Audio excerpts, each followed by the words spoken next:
రాష్ట్రంలో అనుభవం 100 కులాలు కనీసం 130 కులాలు బీసీ జాబితాలో ఉంటే 100 కులాలు కనీసం సర్పంచ్ గాని కూడా పరిస్థితి ఉంది. 100 కులాలు ఎమ్మెల్యేలు వదిలేయండి, సర్పంచ్ కూడా కాలేదు. ఇవన్నీ ఉంటాయి. అలాగే మీరు కూడా ధర్మం కదా మాట్లాడటం. ప్రతి చిన్న కులానికి ఉప కులానికి గ్యారంటీకి పదవులు వస్తాయని ఎవరు చెప్పలేరు. మరి అంత సెగ్మెంట్ చేయకూడదు సొసైటీని. బ్రాడ్ గా కొంత విచక్షణ ఉండాలి, కొంత నిజంగా అణగారిన వర్గాలకు ఇవ్వాలి, నిజమైన అధికారాన్ని ఇవ్వాలి. అరే ఉత్సవ విగ్రహాలు కూర్చోబెట్టడానికి వాడు కారు దుమ్ములేపుకుంటే మనందరూ ఉంచడం కోసం చెప్పిన అధికారం అంతా. అరే క్యాబినెట్ లో మంత్రులకు దిక్కులేదు, ఏ కులమైనా కూడా ముఖ్యమంత్రులు తప్ప. ఒకప్పుడు క్యాబినెట్ ఉండేది, ఇప్పుడు క్యాబినెట్ ఉందా? నిజాయితీగా మాట్లాడదాం మనం. క్యాబినెట్ వ్యవస్థ ఉందా ఇవాళ? ఎక్కడ చెప్పండి నాకు. ఏం మాట్లాడుతుందా మనం? అధికారంతో ఒక మనిషి చేతుల్లో పెట్టి మీరు మాట్లాడుతున్నారు పెద్ద రిజర్వేషన్లు అధిక సాధికారతని. అంటే కారు ఇవ్వటం, ఫోన్ ఇవ్వటం, ఫ్యూన్ ఇవ్వటం, లైట్ ఇవ్వటమా అధికారం అంటే? ఏంటండి ఇది? ఎవరిని మోసం చేయడం కోసం ఇది? కొంచెం కొద్దిగా మనసు మాట్లాడుతుంది. అబద్ధాలు వద్దు. రోజు జీవితం అంతా అబద్ధాలు. ఒక్క జీవితం ఉంది, ఎంతకాలం బతుకుతాం? ఎంతకాలం అధికారులు చచ్చేదాకా అధికారులు ఉంటారా? ఒక్కసారి నిజం మాట్లాడదాం. నేను చెప్తున్నా, ఏ మంత్రికి అధికారం ఉందండి చెప్పండి. నా శాఖలో నాకు పట్టు ఉన్నది, నేను చెప్పింది జరుగుతుంది, విధానాలు నిర్ణయిస్తున్నాను. ఒక్క మంత్రిని చెప్పాలంటే ఛాలెంజ్ చేస్తున్నాను నేను. ఏ పార్టీ ఉన్న అధికారంలో? ఏం అధికారం? కొంత ఇప్పుడు కాంగ్రెస్ గవర్నమెంట్ లో లేదా?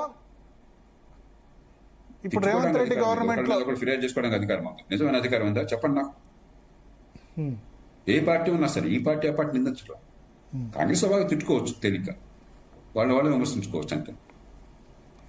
ముఖ్యమంత్రులు తప్ప మంత్రులకు అధికారాలు లేవు అంటే ఇవన్నీ లేకుండా రిజర్వేషన్స్ ఇచ్చిన ఈ రాష్ట్రమే కదా, అన్ని రాష్ట్రాల్లో అదే పరిస్థితి కాలక్రమేణా.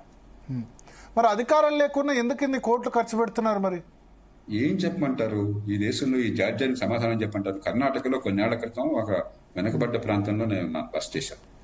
సర్పంచ్ గారు వచ్చాడు. ఆయన బీసీ రిజర్వేషన్ కాబట్టి ఆయన ఎన్నికైనాడు. చాలా వెనకబడ్డ ప్రాంతం.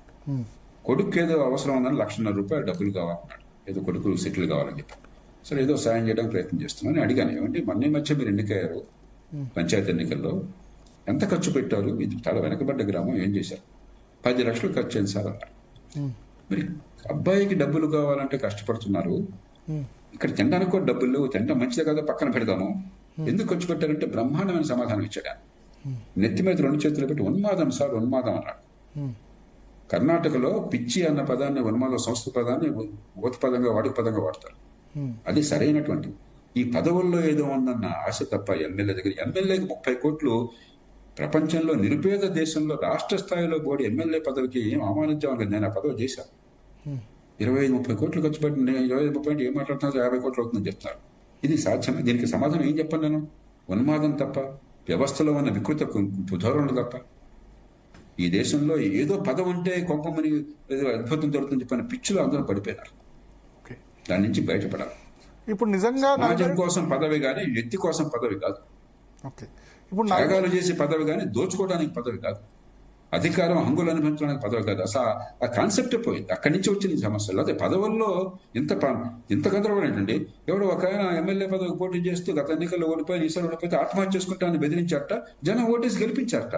ఎంత విచిత్రంగా ఉందండి ఇది. ఇది పరిపాలన, ఇది ప్రజాస్వామ్యం, ఇది రాజకీయమా, ఇది రాజ్యాంగమా? ఎవరిని మోసం చేసుకుంటున్నాం మనం? కొంచెం ఈ చెత్త నుంచి బయటపడండి, పేపర్ హెడ్లైన్స్ నుంచి బయటపడండి. స్థానిక ఎన్నికలకు సమరం. ఎందుకు సమరం? వాడైతే ఉలపడిచ్చేది ఏంటి? అక్కడ ఏం అధికారం ఉందో నేను చాలా ఫ్రాంక్ గా మాట్లాడుతాను. చాలా నిదానంగా ఉండే నాకు కూడా ఆగ్రహం వస్తుంది. జనాన్ని ఇంత బేవకూఫులు చేస్తున్నారు.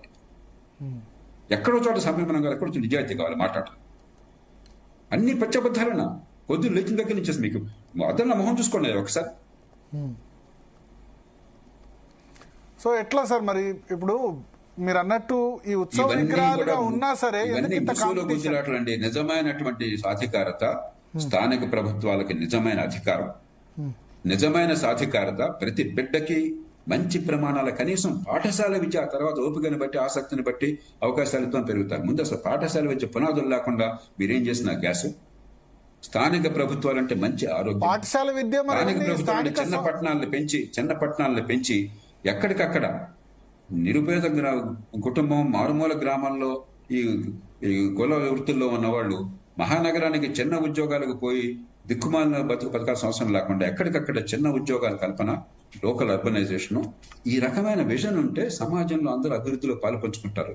లేకపోతే ఏమవుతుంది, డబ్బు ఉన్నవాడు, బాగా నిజమైన నైపుణ్యం, అదృష్టం కొద్దినో అవకాశం కొద్దినో అందినవాడు, నగరాల్లో ఉండే కనెక్టివిటీ ఉన్నవాడు, నెట్వర్కింగ్ ఉన్నవాడు, వాడు గొప్ప అవకాశాలు వస్తూనే పెరుగుతున్నారు.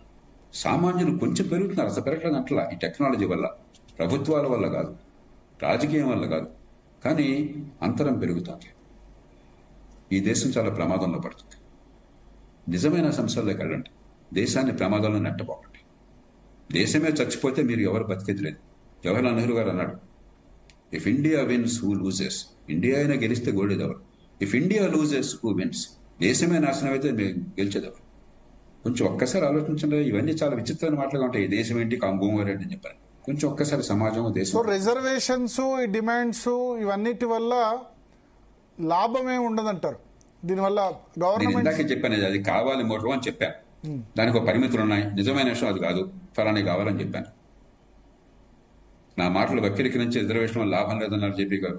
రిజర్వేషన్ ఉండాలన్నాడు, ఇది కాదు. సమాజంలో అందరికి అవకాశాలు రావాలి, హుందాతనం రావాలని చెప్పంటే దానికి ఒక వ్యూహం కావాలి. అది లేకుండా డ్రామాలు ఆడుతున్నాం. అది నేను చెప్పాను. మీరు ఇంతకుముందు ఒక మాట అన్నారు, సర్పంచ్ నుంచి ముఖ్యమంత్రి వరకు అందరికీ తెలుసు అది అవుతుందా కాదా అని చెప్పి. గ్యారంటీగా తెలుసు, తెలీదా? చెప్పనంటే గుడి మంచి చేసుకుని వాళ్ళకి అర్థం కావట్లేదా? రాష్ట్ర గవర్నర్ సంతకం లేకుండా చట్టం కాదని వాళ్ళకి అర్థం కావట్లేదు. సుప్రీంకోర్టు స్పష్టంగా మళ్ళీ మళ్ళీ చెప్పింది 50% అని చెప్పని. వాళ్ళకి అర్థం కావట్లేదు. స్థానిక ప్రభుత్వాలకు అధికారాలు ఏం లేవు, వాళ్ళకి ఏమి పని పాట లేదని చెప్పి తెలియదు. వీళ్ళకి ఎంపీటీసీ ఎడ్పీసీ ఎందుకున్నావు ఆపోతున్నారు వాళ్ళు, తెలియదు వీళ్ళకి. అంత తెలియకుండా వచ్చారు ఈ పదవుల్లోకి. ముఖ్యమంత్రి గారు గతంలో జడ్పీటీసీ చేసినట్టున్నారు. నేను మహబూబ్నగర్ జిల్లాలో ఆ పదవుల్లో కూడా ఉన్నాడు కదా, తెలియదు వీళ్ళకి. వీళ్ళు తెలియక అనుకుంటే మనం చాలా భ్రమలో ఉన్నాం. కానీ ఎట్లా సార్ ఇప్పుడు మరి ఈ కల్చర్ మాలది ఎట్లా? తెలంగాణ, తమిళనాడు, ఆంధ్రప్రదేశ్, మహారాష్ట్ర, ఈ 4 రాష్ట్రాల్లో చాలా ఈ పదవుల కోసం డబ్బులు అనే కల్చర్ చాలా ఉంది. నరహరి గారు పనిచేస్తున్న మధ్యప్రదేశ్లో లేదు, గుజరాత్ రిచ్ ఎస్టేట్ గుజరాత్, అదే తెలంగాణ, తమిళనాడు, కర్ణాటక, మహారాష్ట్ర, ఆంధ్రప్రదేశ్, ఈ రాష్ట్రాల్లో కేరళ మినహాయిస్తే గుజరాత్ లో గతంలో వేరే ఉండేది నాకు తెలీదు. క్రమక్రమంగా అన్ని రాష్ట్రాలు కొంచెం వెనక ముందు ఆ దారికి వెళ్లే ప్రయత్నం జరుగుతుంది. ఎందుకంటే మన చెడు సాంప్రదాయాలు మన నుంచి అక్కడ ఎగుమతి చేస్తున్నాం వాళ్ళకి, మంచి ఎగుమతి చేయకపోయినా కూడా. అందుకని నేను 30 ఏళ్ల నుంచి పోరాడుతున్న కదా, మౌలికమైన రాజకీయ సంస్కరణ, ఎన్నికల వ్యవస్థ మారాలి, స్థానిక ప్రభుత్వాల సాధికారత కావాలి, నిజమైన చట్టబద్ధ పాలన కావాలి. ఎందుకు అధికారం అంటే ఇంత పొంగు? అధికారులు అంటే ఏం చేసినా చెల్లుతుంది చెప్పని. తప్పు చేస్తే దవడ ఓడుతుంది, జైల్లోకి పోతాం, ఆస్తులన్నీ పోతాయని భయం ఉంటే అధికారం పెట్టినంత మోజెత్తుకుంటుందండి. ప్రపంచంలో చాలా బలమైన సంస్థలకు కూడా ఆధిపత్యం కావాలని చెప్పి ఎవరు కోరుకోవట్లేదు. వాళ్ళు నాకెందుకు ఈ బాధ్యత, తలనొప్పి, నా జీవితం ఉందనుకుంటారు. ఈ దేశంలో ఏమీ తెలియని వాళ్ళు ఎందుకు పనికిరాని పదవుల్లో కూడా పదవి వస్తే అదే జీవితంలో పరమార్థం కోరుకుంటున్నాడు. ఎంత విచిత్రమైనటువంటిది ఇది. ఓ చిన్న పదవి వాడు నామినేట్ చేస్తే వాడు పెద్ద పెద్ద అడ్వర్టైజ్మెంట్లు, పెద్ద పెద్ద సన్మానాలు. ఎంత వికృతంగా ఉందండి. ఎంత 5000 సంవత్సరాల అవిచ్ఛిన్న సంస్కృతి వారసత్వం ఏంటి, మనం వాళ్ళు చేస్తున్న నిర్వాహకం ఏంటి ఈ దేశంలో. మళ్ళీ రోజు మనం వేదాంతం మాట్లాడతాం, ఫిలాసఫీ మాట్లాడతాం, అద్వైతం మాట్లాడతాం. నోటి మాటలు తప్ప దీనిలో అర్థం ఉందా ఏమన్నా? పదవుల కోసం బతికే జీవితమా? పదవుల కోసం చచ్చే జీవితమా? నేను కొంచెం వాడు పరుషంగా మాట్లాడుతాను, నా నోటి చాలా రాదు, కానీ కొంచెం ముళ్ళుగారితో పడవాలి దళసరి చర్మం ఉన్నప్పుడు. మీ ఆవేదనలో అర్థం ఉంది. ఈ మనీ పాలిటిక్స్ ఇవన్నీ చూసిన తర్వాత ప్లస్ లోకల్ బాడీస్ భరత్ గారు, హుజూరాబాద్ ఎలక్షన్స్ లో